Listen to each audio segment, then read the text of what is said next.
उत्तर प्रदेश के सीतापुर में आज एक ऐसी कार्रवाई हुई जिसने राजनीतिक गलियारों में खलबली मचा दी है, या यूं कहे कि अखिलेश यादव की बेचैनी को बढ़ा दी।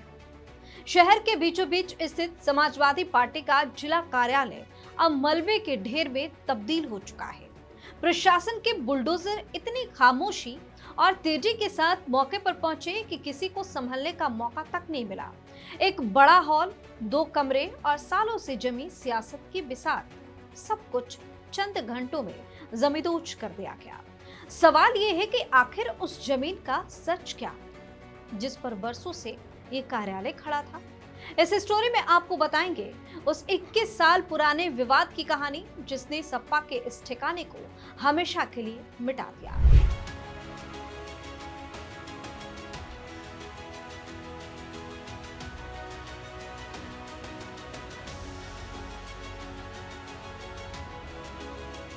नमस्कार, आप देख रहे हैं वीके न्यूज और मैं हूं आपके साथ दिव्या सिंह। सीतापुर में प्रशासन ने सख्त तैयारी के साथ उस समाजवादी पार्टी के कार्यालय पर धावा बोल दिया, जिसे लेकर सालों से विवाद चल रहा था। प्रशासनिक अमला और नगर पालिका की टीम जब अचानक मौके पर पहुंची तो वहां का नजारा ही बदल गया।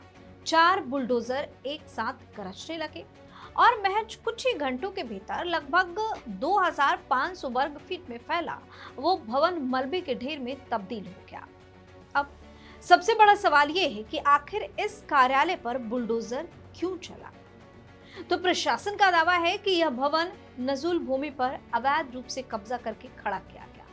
रिकॉर्ड्स की माने तो वर्ष 2005 में तत्कालीन नगर पालिका अध्यक्ष राधेश्याम जायसवाल ने समाजवादी पार्टी के दफ्तर के लिए यह जमीन आवंटित की थी और उसका किराया महज 100 रुपए सालाना तय किया गया था।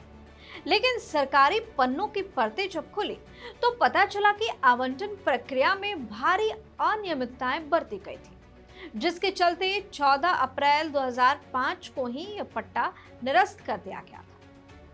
हैरानी की बात यह है कि पट्टा रद्द होने के बाद भी पिछले 21 सालों से यहां बिना किसी रोक टोक के सपा का कार्यालय चलता रहा। प्रशासन ने इस बार ठान लिया था कि नियम तो नियम ही रहेंगे। करीब 15 दिन पहले ही सपा जिलाध्यक्ष को बकायदा नोटिस जारी कर दिया गया था और उन्हें रविवार तक समय दिया गया था, यानी कल तक, कि वे खुद इस दफ्तर को खाली कर दें, इस भवन को खाली कर दें। वह इस कार्रवाई के बारे में जब प्रभारी नगर पालिका अधिकारी सीमा सिंह से पूछा गया तो उन्होंने बहुत ही बेबाकी से जवाब दिया। उन्होंने कहा कि यह कार्यालय किसका है इस बात से हमें कोई फर्क नहीं पड़ता, नियम तो नियम है।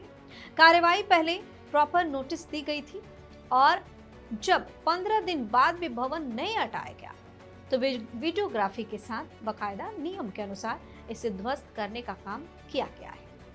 इस पूरे एक्शन के दौरान सबसे बड़ी बात यह रही कि सपा का कोई भी नेता या कार्यकर्ता विरोध के लिए मौके पर नहीं पहुंचा, जिससे पूरी कार्रवाई शांतिपूर्ण तरीके से संपन्न हो गई। यानी समाजवादी पार्टी की तरफ से किसी भी तरीके की विरोध देखने को नहीं मिली जब ये बुलडोजर एक्शन हो रहा था। उस दौरान प्रशासन अब मलबे को हटाने के काम में जुटा है, लेकिन इस कार्रवाई के बाद सीतापुर की राजनीति में हलचल मच गई है। जिस जगह पर कभी कार्यकर्ताओं का जमावड़ा होता था, वहां आज सिर्फ धूल और मलबा का ढेर बचा है। अब देखना यह है कि विपक्षी दलों और खुद समाजवादी पार्टी की ओर से इस पूरे मामले पर क्या प्रतिक्रिया आती है या फिर नहीं आती है। आप अपनी राय हमें कमेंट करके जो बताएं। चैनल को सब्सक्राइब करें, वीडियो को लाइक और शेयर करें। धन्यवाद। वीके न्यूज, राष्ट्र के नाम।